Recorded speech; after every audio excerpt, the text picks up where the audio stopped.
Yes, peace and blessings and keep up the lessons. Assalamu alaikum. We got a good show this morning, early morning. I'm coming from work and I just got so much on my brain and stuff that I want to give you. But I'm going to get into a particular subject matter and I'm going to have some guests on as far as the video is concerned, not live guests, but they will be speaking about an issue that we all should know and we should be dealing with, and you will see. So let's get in it. Let's get ready. Are you ready? Let's get it. All righty.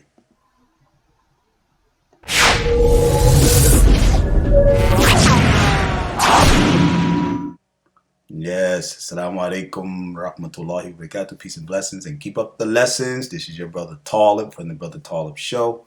Don't forget to subscribe. Click the like button when you finish this video. I hope you enjoy it and get into it and hear what these guys are talking about. And they're very informative in this video, as well as this guy. Just real quick to give you a quick rundown of who he is. Who has this show is called Impact Theory, and the show they speaking on about money. Yes, and that's like I said in the beginning of my intro, that we need to think. We need to be thinking on these things. We need to be discussing things. We need to be dialoguing, because this is what's the key to being able to do things and get things done in this life. That's just what it is.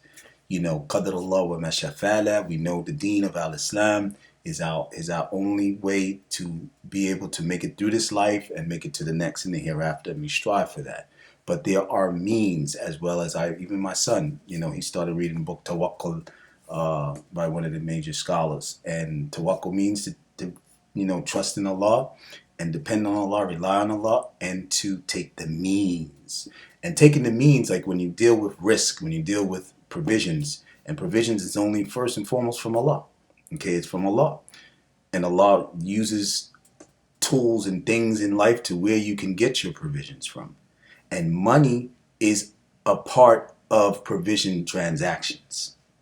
You understand what I'm saying? You use money to make maneuvers to be in order to give you those provisions that you may need, whether it's food, whether it's clothing, whether it's home, shelter, whether it's paying for shelter because you don't own the shelter, which we should be doing. This is all about the money that I'm talking about. This is all about in the line of what money does. So that's what these guys are talking about. And, for those of you who, are my followers that deal with the Afrocentric, basis of the things, don't feel some type of way because he's a two-bob. No, these are human beings, and these are guys that they have that mindset to help other human beings to get this knowledge and understand that we want to get away from being controlled by just a chosen few. Just the people on the top, elites, and in the background, and the powers that be. No, when it comes to money, we're getting that freedom open to us because the likes of a forefather of digital currency, Bitcoin, yes, opened the doors. The person, Sakimato, can't keep remembering losing his name, Satoshi Nakamoto. There you go. Opening up the doors for money to become free in relation to its distribution, in relation to being able to have it and to have control and have inclusiveness when it comes to having access to wealth and money. Not it's only to just for only a particular few, that they have control and they can control you and keep you in your mode of work every day, bust your behind and work check to check and not get anywhere from there. Be a consumer instead of being a creator or a person who produces, a producer who makes products, who produces services and gives services to people so you can provide, your family with time, because you can utilize your time. You're not giving and devoting your time to somebody else who's going to just pay you a check. And that's the point of it. That's the basic point of this video that I'm trying to give to you and get you people. Again, I have plenty of videos deal with this, but this gets like a little bit in depth what I'm trying to do here, and kind of bring people out. If you can't understand it, then question and in the comments place, and just listen to the video again. Okay, but anyway, let me go. I'm going to let you listen to the beginning of what these guys are talking about, and then I will expound on it and talk about it and give a little more understanding on our level, or in a level that you can understand it to the best of my ability. Because I don't know, everybody has different levels. So whoever's watching, I hope you can grasp it and comprehend it, and we'll see. So let's listen in and see what we can do here. All right, ready? Here we go. All I can say is that you are missing out. You are missing out on incredible fellow impactivists, out on exclusive content, missing out on direct access to me, missing out on what I was talking about in that first sentence. This is Tom. This is Tom over here. Don't worry about that. We're going to go past that and get to where he's going to be giving you a talk with this guy. All the things. Oh, it's still there. Okay, let me try to go up a little bit more. Okay, I think we're almost there. Ready? Okay, let's see. There, peace. Here we go. So that's a bit of the what is property rabbit hole. We could go into gold next. Well, first let's go back to what you said, that nobody would voluntarily choose a fiat currency. And the reasoning behind that is, okay, you have a portion of the total, whatever that portion is. So the number of dollars that you have represents $1 of a percentage of the total.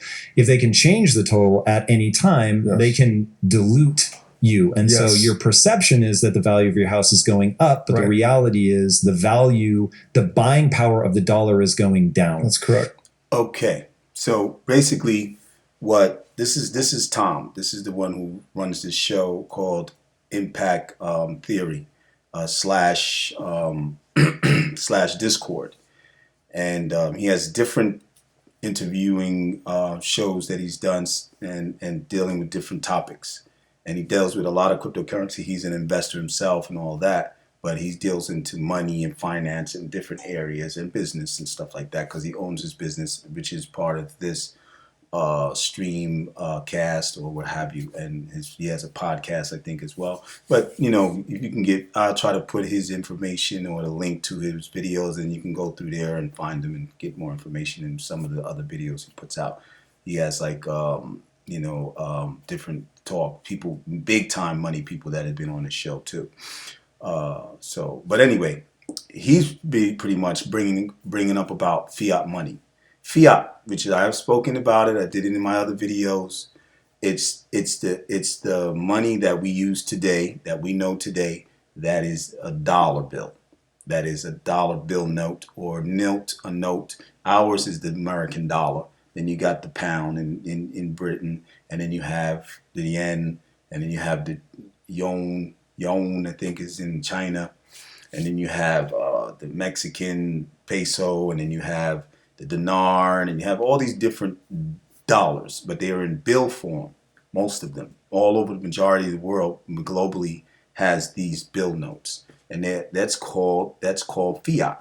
And I've mentioned this in other videos before. There's plenty of videos back, and I talked about this, but I'm doing it again because I'm trying to catch the people who still missed it. I'm trying to get people who really didn't sink in. I'm trying to get you to be ready and really take an actual move to put yourself in a better position, knowing that, which he said, is that people, if they really knew about what's going on with fiat, or where it came from, where it originated from, and what it really is, they wouldn't want to use it. They wouldn't want to have nothing to do with it anymore.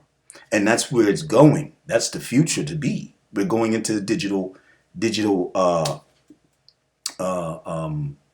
world, period. But dealing with money, digital currency, and whether it's going to be from central banks, as they call CBDCs, central bank digital currencies, or cryptocurrencies, and then you have within that NFTs and which are non-fungible coins, and then you have smart contracts to actually can build be built for different modes of even infrastructural functions in a country, running hospital systems, what they call smart contracts. You make them, and people can run their hospital bills or their hospital administrative paperwork, all that stuff, and get it into the blockchain.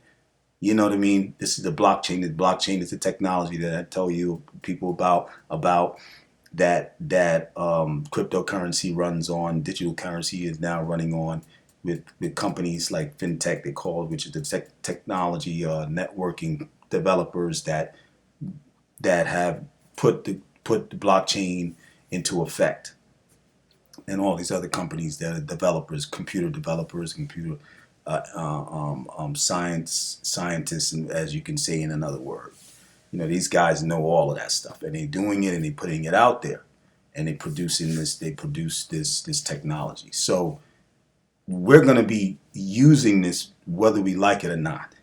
It's inevitable. It's already put into action.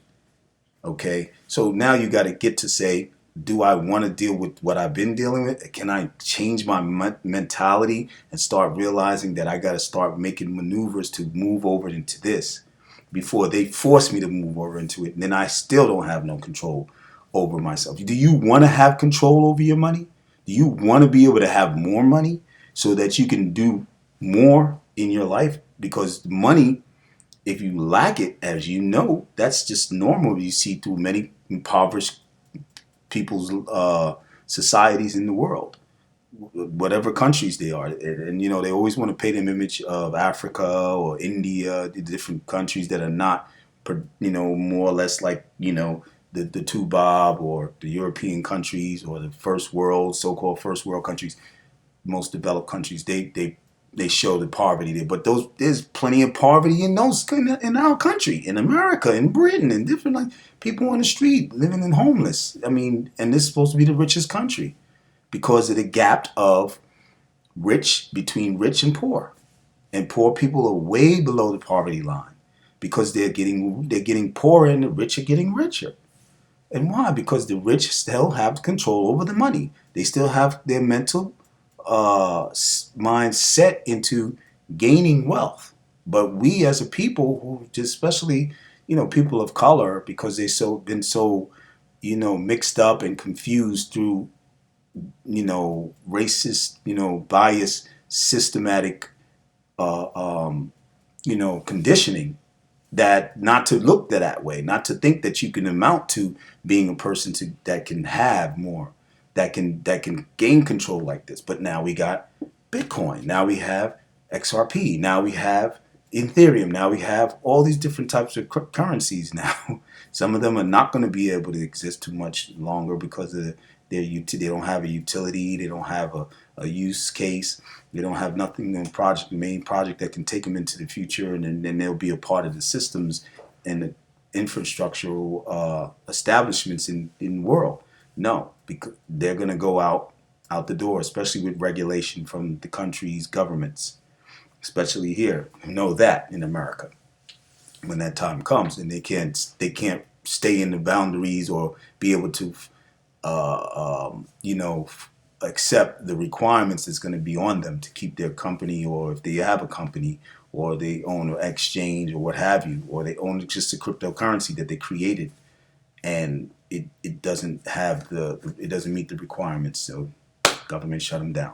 But anyway, let's get back to what he's saying. But like I said, he's talking about money as fiat is concerned, and how it's not all what it's cracked up to be. So let's put it that way. So just listen and hear the rest of what he's saying. Okay. And so it creates the mental equivalent of an optical illusion. Yes. So you think, oh my God, I'm winning. This is amazing. Yes. But in reality, you have opted into a system where human beings, like you said, arbitrarily make a decision as to whether or not they're going to inflate that by just. And this was, I'm embarrassed by how recently I thought this. I actually asked somebody, and this I think less than a year ago, I said, where do they take the bags of money that they're printing? Like, whose doorstep are they dropping them off at? And of course, the answer is it's a database and it's just a data entry. Right. But even that, whose data entry are they changing? You're right. This is an important point, actually. Now, just listen to this guy. This is his guest. His name is Robert Breedlove, and he's an analyst in money. I guess he has some sort of credentials backing. I can't remember, but there's a video, and you can go back and watch the video where he started from, and speaks about his background. If you wanted, and you go into the guy Tom's video, where he's dedicating it to Robert, and he starts off with the introducing of his background. So, but this guy knows what he's talking about, and he's very intelligent, young guy. And like I said, whether he's a two-bob or not, for you guys from the African diaspora and African Afrocentric world and brothers and sisters, just chill, okay? We all human, okay? So we can take from other humans as long as they're not trying to put us in oppression. It's all good. You know what I mean? I'm not a racist, and I don't play that stuff. So, but you know me. So I take from everybody who has a good word and is gonna be able to help me and benefit me as well as anybody else. That's where I'm at. So okay, so you know that. All right. So let's listen to what he's saying, which is again Robert Breedlove is his name. The US dollar is a one node database. It's on an SQL server at the Federal Reserve. So it's the list of who owns what dollars, and there's one group of individuals that update it for everyone else arbitrarily. And to your earlier point about inflation, I think it's best to think about this as like a cap table, right? When you own a business and you have shares in a business that you're buying and selling, you wouldn't arbitrarily give one group the ability to just issue new shares whenever they want and dilute everyone else. That would clearly be asymmetric and unfair to the shareholders. Yeah, You see what he's saying? He's saying that with inflation and dealing in, where everybody should have a equal share in what's there as far as wealth or opportunity to gain wealth. Like he's talking about shares in a company. But then just a chosen few just want to say, okay, well, we're going to do this, so you really can't afford to be able to be a part of the shares or to partake in the gains from the shares, right? And this is basically what he's talking about, making money from, like we're making money because we're the elite of the group who share into this commodity or share into this investment asset or whatever you invested in, and you have shares invested, right? This is clear what goes on when it comes to inflation for the people, because the people, anything that you buy that is going to benefit you and it has some longevity of you being able to benefit from it financially is an investment. So whether it's shares and stocks, whether it's cryptocurrency, whether it's gold, whether it's you buying a car, whether you're buying a house, whether they talk about with the house getting equity, these types of things, whether bonds, like I said, bonds and stocks, whatever, you know what I mean? And you buy property, you buy land, I think I mentioned that. So this is what he's saying. Just continue to listen. It's exactly the model we have in money. Exactly. Right. That you can think, it's another way to think about money. Maybe it's a share in the capital stock of the world. Right. Bang. My share of the U.S. dollar supply gives me a fraction of whatever U.S. dollars can buy. Again, if money's a reflection of the total capital pool or the total savings, that's what it effectively represents in its purchasing power. But now, if you didn't get that, it's basically, saying, to break it down in other terms, is that you, like I said before, I let him speak again, that you and me all as a global net network of people sharing into the money that flows through the world globally, let alone in your country. And in your country or region or town, even a town, communities, they have economies. They have economies. They have what you are, what is established for to have money, to have finance, to flow and to circulate. And like with the circulation of currency, that's from the people who put that into circulation. So they kind of control that. And then the people above them who gives the actual value of that fiat money, of that currency that flows in the economy, circulates. The banks are not going to put it out. The central bank is not going to put it out. The treasury is not going to print it until those men say, no, we're putting this out. And then the banks have to borrow from this. It's a borrowing, it's a loan from in this country, the Federal Reserve. And this is the process, and I spoke about this, and these guys are basically trying to break it down in other terms, in their terms, but I'm breaking it down to keep it real for you that this is what we're dealing with, and we're still dealing with it. Inflation is skyrocketed right now. And what are you able to do is just mainly just complain. That's what most of us basically do, myself included. I'm talking about myself as well. And it's sad. It's got to stop though, because then if you're complaining and you're not doing nothing about it, you're complacent. And I'm talking about, this is not the Hydra video, so I'm not saying, oh, you got to get out of here. I've said that already. And if you don't accept that, then that's on you. You do you. But while you're here and you staying here, that's not your plan, that's not your way and path that you want to go, then you need to do something, because complaining ain't going to be doing it. It's not working. And especially you complain out to the people. Stop complaining out to the people. Go to Allah. Maybe he'll change it if you're doing what he's pleased with. But you got to change it too. Take the means. Tawakkul is nothing without the means.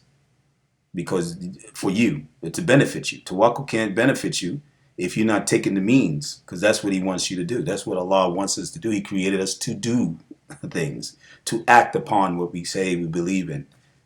You understand? So we want this risk. We got to go after it. We got to make maneuvers to get it. Yes, brothers, especially the Muslim men, especially us. And the Muslim women, they do their part. And we take care of them. We take care of our children. We got to set up ourselves and put them plans into effect, because things are changing. Things are changing. I've mentioned this plenty of times, and it's happening. A lot of things, mashallah, tabaraka wa ta'ala. It's not me. It's that what I've been given. The knowledge that I've gained, I've given it to you. That's why I say, don't forget to subscribe if you first come in to know me, because you're going to get in the loop. You're going to learn from me. Because I've learned from who? The people that I'm learning from. Even these young guys right here. Yeah, these two Bob young guys. But I'm learning from them. They're people trying to teach people too. That's why they got their shows. That's why streamers and plenty of YouTubers and streamers are doing this stuff, because they want to put the word out. So to also share and like it if you like it. This is what we need to do. I do that for them, and I got plenty of these guys' videos, and I share their videos too. So the same for me. Why? Because I want you to be in the loop. Not just because, I want money, I'm trying to get money from it. No, you don't make that much money from YouTube like that. No, it's not. But any of these social media networks, no. You're not. Some people get rich if they go viral. Yeah, we know, and something like that. Maybe overnight they might go viral, but it depends on the content. And some of my content is either too deep for the people when I deal with Islam, or it's not funny enough. It's not stupid. It's not foolish. It's not prankish. That's the norm. That's the trends. That's where the people get the viral going. You know what I mean? Or it's not violent, or it's not gossip or talking about people and making controversial type of stuff. Well, some of the stuff, yeah, it is controversial, but just get into it and listen. Okay, I'm going a little long, but I'm gonna try to finish up. Hold on, let's see. Let him go again.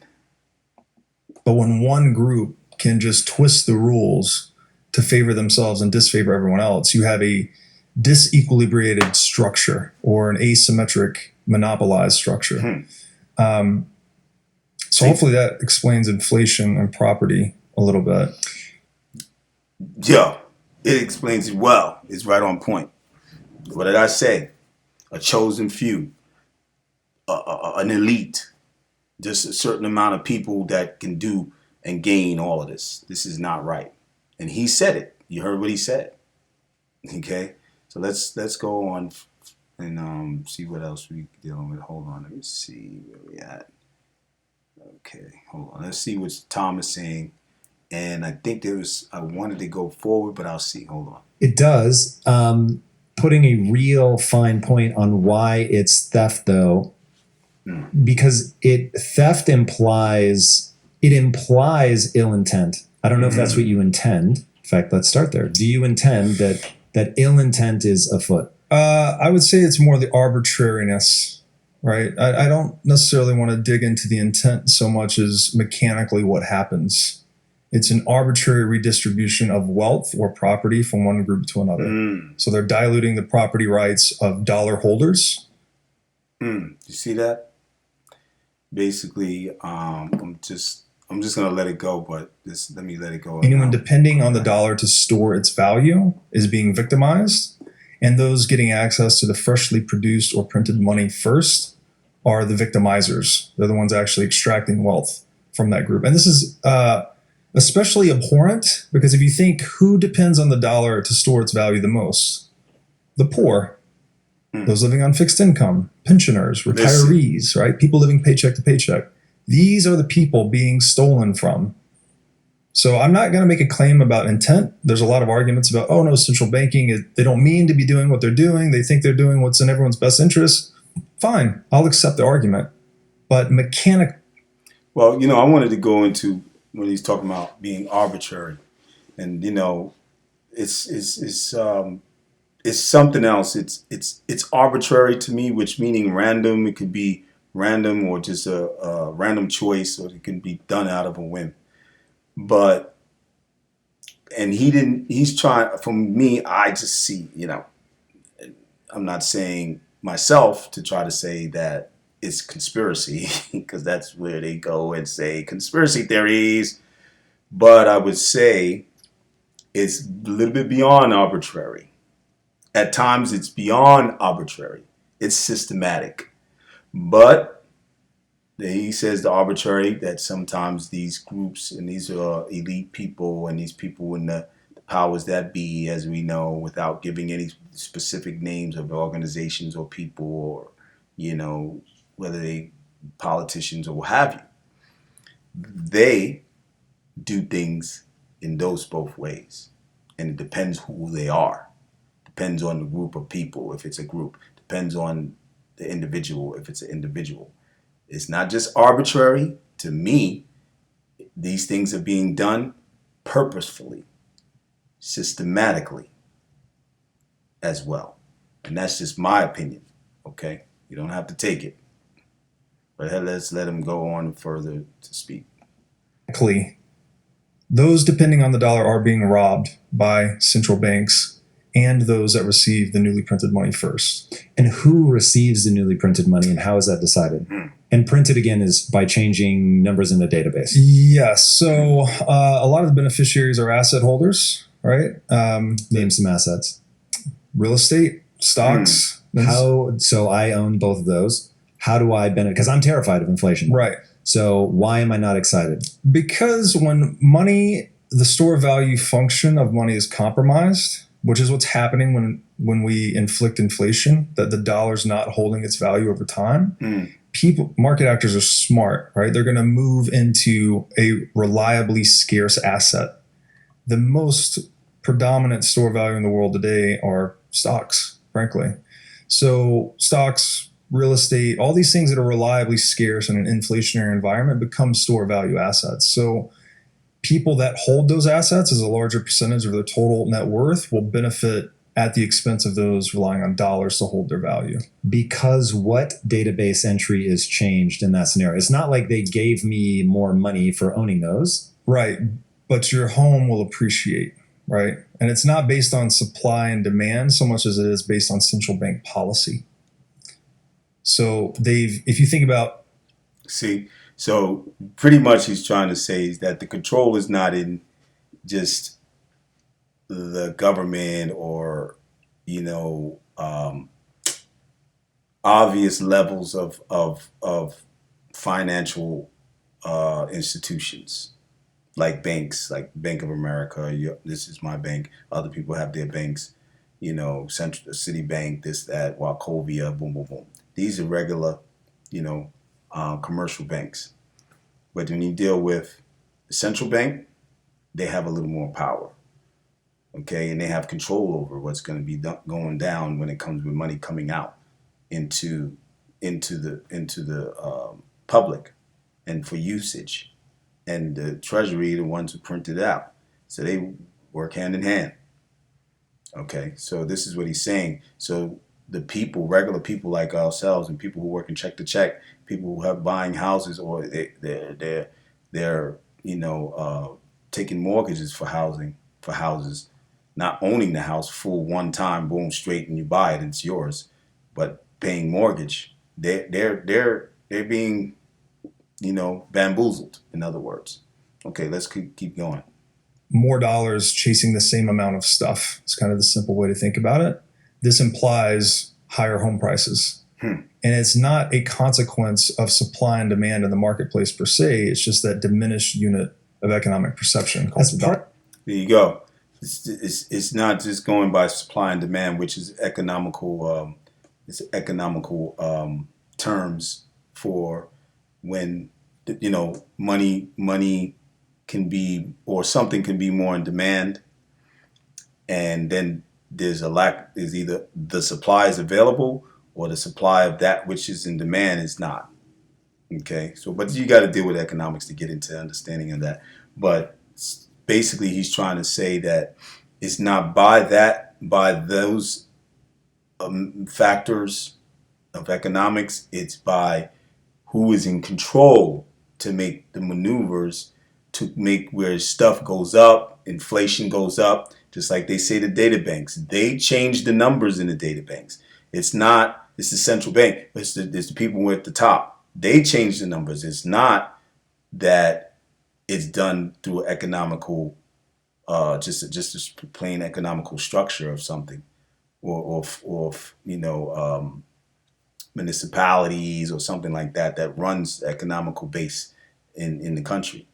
They run the economical base alone, and it's a few of them. It's not like you have, how the Congress is, for instance, representatives of all states, and representatives in each representative, they have their administration that's up under them that handle the things that need to go on in that state, and then they got the governor, and they got all this broken down, mayors of a state of a city like this. But no, it's just these chosen people and few people who sit on these chairs and then administer everything and control everything. That's the point. So let's continue. Part of the quote unquote printing of money is the government buying like corporate bonds and things like that. Yes, it's become, because that's how they actually get it into the system, right? They go and buy a bunch of things, whether it's making sure that the California government doesn't default on their bonds and things like that. And then they actually buy things off of companies, right? That's right. And this is I like to say central banking and the fiat currency complex is as clear as mud and twice as dirty. Nice. So it's very confounding, to say the least. But essentially, the government is issuing new debt, right, which the Federal Reserve is buying. So they're injecting dollars into the economy that way. It's become more exotic recently, where the Fed's actually spinning up special purpose vehicles to buy corporate debt directly. I think equities as well. And so what's happening is there's this confiscation of wealth taking place, and then the proceeds are being doled out arbitrarily. So you can think of this, the Fed or government beneficiaries of Fed policy as picking winners and losers. So this is antithetical to capitalism, right? Which capitalism is much more Darwinian, right? Survival of the fittest. Okay, there you go.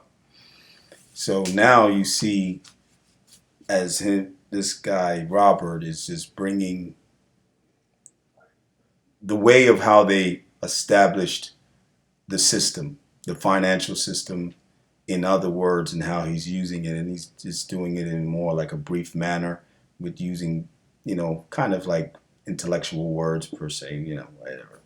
But I decipher it a little bit because I know some of these words and the terms, and some of you can do it as well. Watch the video and you have that type of, intellect to, not saying that a person who can't understand what he's saying is dumb. No, don't get me wrong, people. I'm saying certain terms that we say or people speak might not be the terms that you usually are used to as far as in your thought patterns, which you regularly use your brain on and what you think about, and like even when they try to make people who grew up in, areas that were not an area that is known for intellectual thinking to this level, and they speak with high level words and stuff like this, and words that are in the dictionary that might be larger than the normal size of a word, where you might stumble on trying to even say it, doesn't take away from you being a person that has intellect.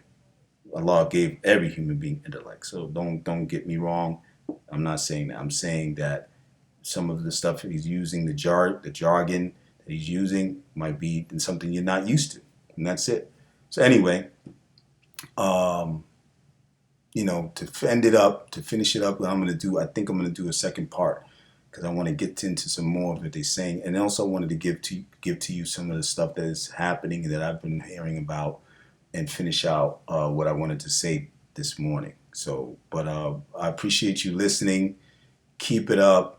And try to come back to the second part of this video that I'm going to let you get into a little more of what these guys are talking about, and in relation to Bitcoin, in relation to cryptocurrency as well, and I guess how they go into speaking about them. Okay, because of course they had to open up, I guess, the video to explaining why people are leaving from there and turning into and making changes, like I've said, that we have to do. So again, thank you for listening, and keep up your lessons. Peace and blessings, and keep up the lessons. And until next time, to the next video, inshallah. Don't forget to subscribe, click the like button, and share the video so we can get this out here.